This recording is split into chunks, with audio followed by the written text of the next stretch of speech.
Glória a Deus. Evangelho de João, capítulo de número 5, e o versículo de número 39. Diz assim a palavra de Deus: Examinai as Escrituras, porque pensais ter nelas a vida eterna, e são essas Escrituras que testificam de mim. Examinai as Escrituras, porque pensais ter nelas a vida eterna, e são essas Escrituras que testificam de mim. O texto bíblico do Evangelho de João fala sobre vida eterna. E o autor, João, inspirado pelo próprio Espírito Santo de Deus, ele manda examinar as Escrituras. Quando encontramos aqui a palavra examinar, averiguar, indagar, explorar, a palavra de Deus, deve haver algum motivo muito importante para que o texto esteja escrito: examinai as Escrituras.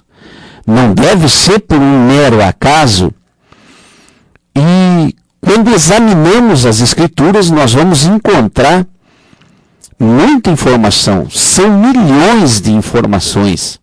São 66 livros que a Bíblia nos oferece de informações. E vem o texto bíblico no Evangelho de João 5,39, nos orientando a examinar as Escrituras. Por que examinar as Escrituras? Porque é a Bíblia, a Escritura, a Bíblia Sagrada, que fala sobre vida eterna.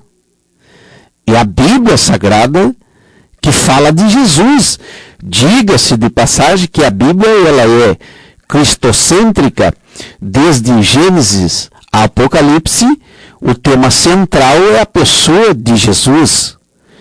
E a Bíblia nos orienta a examinar as Escrituras. Um dia, diz o texto bíblico lá em Mateus 19, verso 16, um jovem rico se aproximou de Jesus, perguntando o que ele deveria fazer para herdar a vida eterna. E a Bíblia diz que Jesus falou: você conhece os mandamentos, não matarás, não adulterarás, enfim. E o jovem disse: sim, eu conheço. Então Jesus o amou e disse: te falta uma coisa. Vai, vende tudo, dá aos pobres, reparte aos pobres e depois vem e segue-me. O interessante da passagem de Mateus 19, verso 16, é a seguir do jovem rico, é que o jovem rico ele está interessado na vida eterna também. E a Bíblia fala sobre vida eterna. Nós não estamos aqui vivendo, nós como cristãos, vivendo por um mero acaso, ou só de passagem. Não, nós temos que decidir entre uma eternidade com Deus ou uma eternidade sem Deus. E para alcançarmos a nossa vitória espiritual na presença do Senhor, somente examinando. E parece que vejo aqui a palavra examinar, averiguar, indagar, explorar, ela o mesmo sinônimo de extrair da Bíblia. O que é a vida eterna? Do descobrir o que tem na Bíblia, de querer saber o que mais informações a Bíblia nos oferece. E lá no livro do Apocalipse, no capítulo 1, verso 3, diz a Bíblia: bem-aventurado aquele que lê, bem-aventurado aquele que ouve, bem-aventurado aquele que guarda as palavras escritas na profecia deste livro. Então, nós podemos entender aqui a grande relevância, a grande importância desse documento chamado Bíblia Sagrada, que nós devemos nos ater, nos ancorar nela e examinar e descobrir o porquê que temos que examinar alguma coisa ela tem a nos oferecer. E a primeira mensagem do verso 39 de 5 de João, está aí a vida eterna. Examina que está aí a vida eterna. Diz a Bíblia, no Evangelho de João 12, verso 48, que a palavra de Deus vai julgar aqueles que não aceitaram o que está escrito na Bíblia. Então, quando a gente olha a necessidade de examinar, quando a gente olha a necessidade de se interessar pela vida eterna, quando a gente percebe que tem que ler, que tem que ouvir, que tem que guardar, quando a gente entende que a Bíblia vai julgar, nós logo entendemos que a coisa é séria, que é muito sério, aleluia, e que nós não podemos nos conformar do jeito que nós estamos, vivendo uma vida parcial, acomodado, aleluia, e vivendo, sabe-se lá, de qualquer jeito, talvez, sem um comprometimento com Deus maior. Porque tudo que Deus quer é que eu e você examine a Bíblia, extraia da Bíblia, aleluia, a sua essência, aquilo que ela tem para a nossa vida. O versículo 39 fala de vida eterna. O versículo 39 fala de Jesus. É a Bíblia que fala de Jesus, como já falamos aqui. É cristocêntrica. E quando nós vamos estudar a palavra de Deus e começamos a descobrir que toda ela é recheada, aleluia, de tipologias de Jesus Cristo, isso vai nos surpreender. Aleluia. E vamos entender que nós precisamos muito mais ainda da Bíblia. Porque o que mais temos hoje, na nossa época, são pessoas ignorantes no que se refere à Bíblia. Não quero aqui ofender e nem que essa palavra se torne uma palavra chula ou grosseira, mas falo no sentido de desconhecer o que a palavra de Deus quer dizer. Para você ter uma ideia, lá no século XIV, surgiu um homem lá chamado Martim Lutero, o grande reformador, e esse homem ele era um padre da ordem dos agostinianos, e esse homem um dia encontrou uma Bíblia em latim. E ele começou a ler a Bíblia, ele começou a examinar a Bíblia, ele começou a decifrar aquilo ali. E ao decifrar, ele descobriu lá o que está escrito em Hebreus 10:38, que o justo vive pela fé. Na verdade, no século XIV, o catolicismo trazia um jugo muito pesado sobre a vida da humanidade, falando acerca das indulgências, e Martim Lutero, examinando o texto bíblico, mesmo que ainda em latim, logo em seguida ele traduz a Bíblia do latim para o alemão, no ano 1517, aleluia, e ali ele começa a descobrir que o justo vive da fé. O grande precursor da reforma protestante era formado em arte e em direito, aleluia. Glória seja dado o nome do Senhor. E aquele homem, ele começa a entender que a salvação é pela fé. Que a salvação não era pelas penitências, não era pelas promessas, não era pelas indulgências, porque ele examinou. E esse homem, na sua época, no seu século, ele foi tido como grande reformador, porque ele não se conformou, ele examinou a palavra de Deus. Traduzindo ele do latim, chamada então a Bíblia, que foi traduzida do grego para o latim de Vulgata, ele acaba, Martim Lutero, traduzindo ela do latim para o alemão. E aí a Bíblia, agora, através de Martim Lutero, ela sai de dentro dos gabinetes, a Bíblia sai de dentro dos palácios, ela sai de dentro da igreja e começa a atingir os cristãos pelo lado de fora, trazendo uma grande reforma protestante da época, a revelação da palavra de Deus através de alguém que examinou, através de alguém que não se conformou. Agora, todo o povo tinha acesso. E o que fez esse homem, o que fez Martim Lutero? o grande reformador, diz a história que ele levantou lá 95 teses contra aquele sistema católico de sua época, e entre essas teses podemos aqui citar 7 delas. Por exemplo, fazer penitências não está na Bíblia, aleluia. O Papa não pode perdoar, só quem perdoa é Deus, o irmão ofendido perdoa.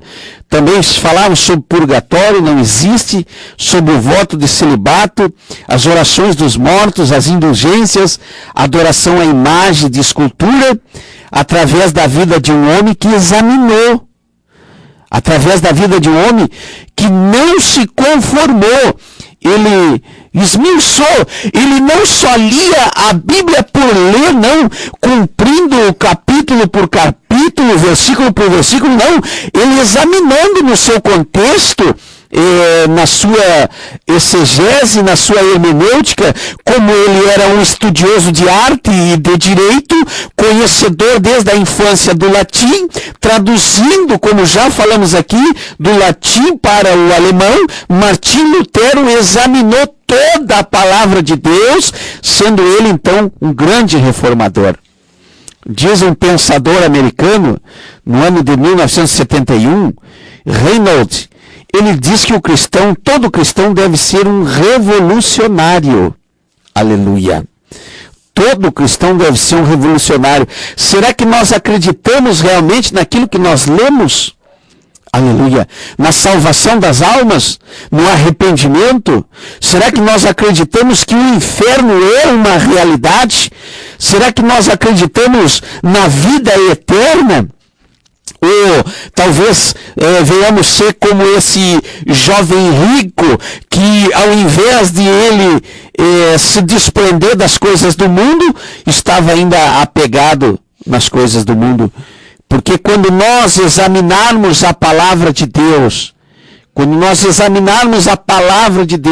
pode ter certeza, nós vamos arrumar pelo menos 3 inimigos comuns. O primeiro inimigo que nós arrumamos é o próprio Satanás, o diabo. O segundo inimigo que nós arrumamos é o mundo e a sua concupiscência. E o terceiro inimigo agora, então, é a nossa própria carne.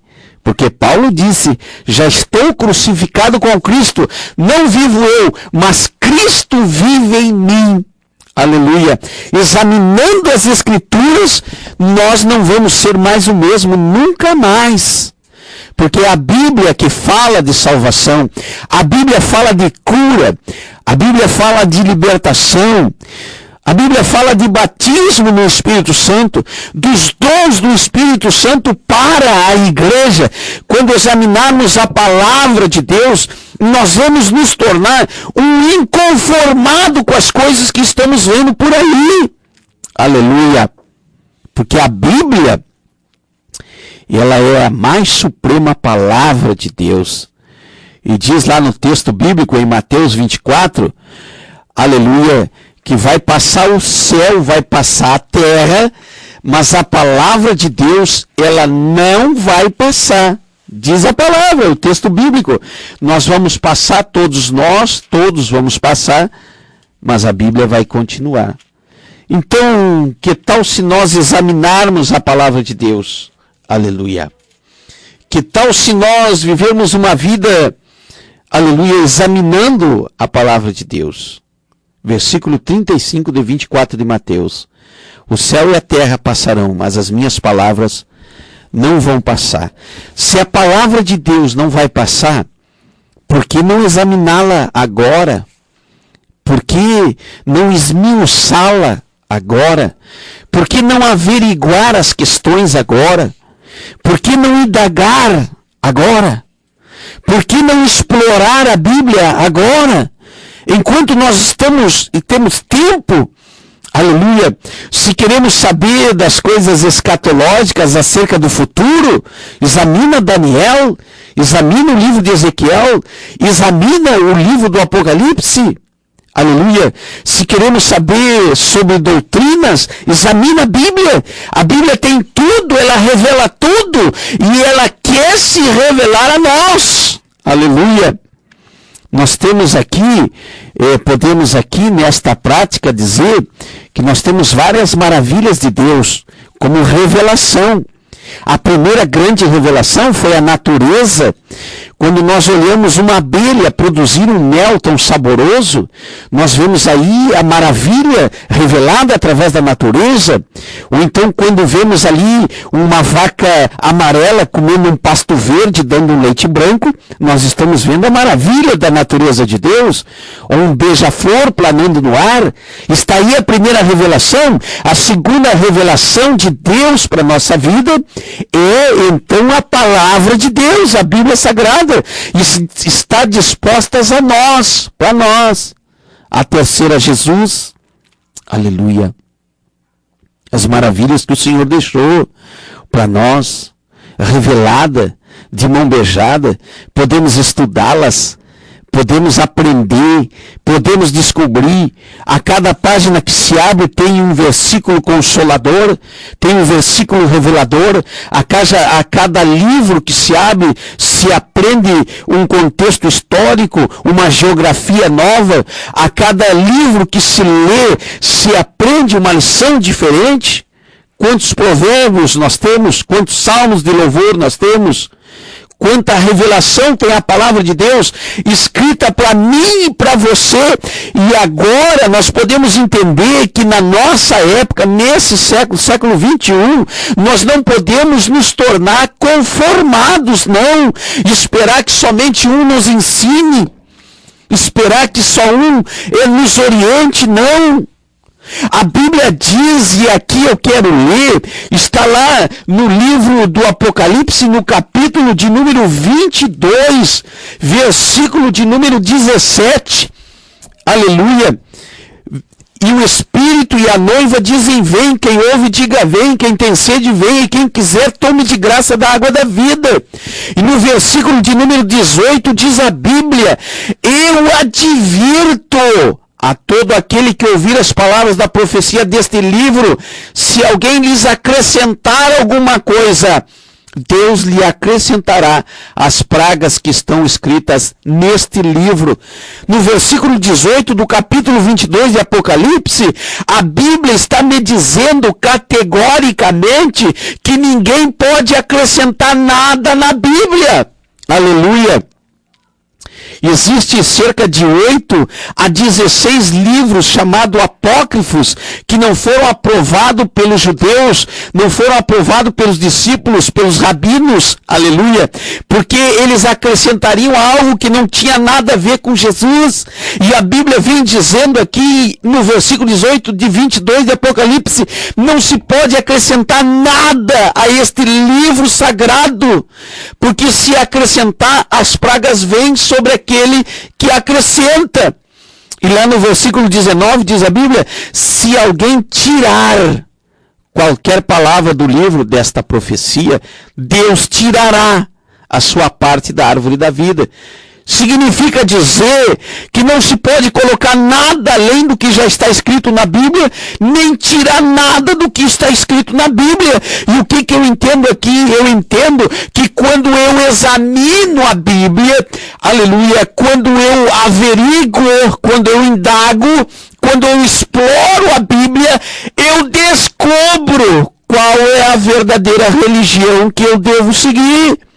Porque a Bíblia que condena a idolatria, e a Bíblia que condena a feitiçaria, e a Bíblia que condena todas as outras demais seitas, aleluia, que não estão embasadas segundo o texto sagrado. E ela vem dizer, não se pode acrescentar nada, não se pode tirar nada, absolutamente nada colocar, absolutamente nada retirar da palavra de Deus. Se eu andar com a Bíblia debaixo do braço, lendo, investigando, ninguém vai me enganar. Se eu andar com a Bíblia lendo, ninguém vai me passar para trás. A Bíblia diz que nós, os cristãos que lemos a Bíblia, discernimos tudo e de ninguém somos discernidos. Aleluia. A Bíblia é o maior, o grande documento, o supremo supremo documento sobre todos os outros. Aleluia. Onde estão muitas vezes embasadas leis de grandes países como dos Estados Unidos e do Brasil.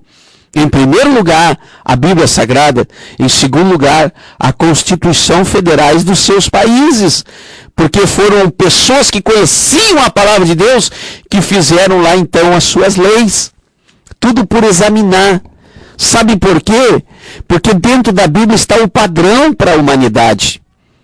Lá na Bíblia diz, não adulterará. Lá na Bíblia diz, não mentirá, não roubarás. Lá na Bíblia diz, ama o teu próximo como a ti mesmo. Lá na Bíblia diz, ama o Senhor teu Deus acima de todas as coisas, de corpo, alma e espírito. A Bíblia registra isso. E por que não ficar com a Bíblia? E por que se conformar? Aleluia! Quando a Bíblia diz que Jesus te cura, quando a Bíblia diz que Jesus te salva, e por que se conformar e aceitar as derrotas quando a Bíblia diz que Jesus te dá vitória? Aleluia! Examina a Escritura, examina a palavra de Deus, e você vai se tornar um cristão revolucionário, porque eu creio que se Jesus me salvou, Ele quer salvar você também que está aí do outro lado. Eu creio que se um dia Jesus me curou, Ele também quer curar você que está aí do outro lado. Deus quer fazer uma grande obra, operar um grande milagre através da revelação da sua palavra. Portanto, examina a Bíblia e você vai ver a glória de Deus. Diz o texto bíblico em João 8:32, e conhecereis a verdade, e a verdade vos libertará. Conheça a Bíblia e seja livre, em nome de Jesus. Amém.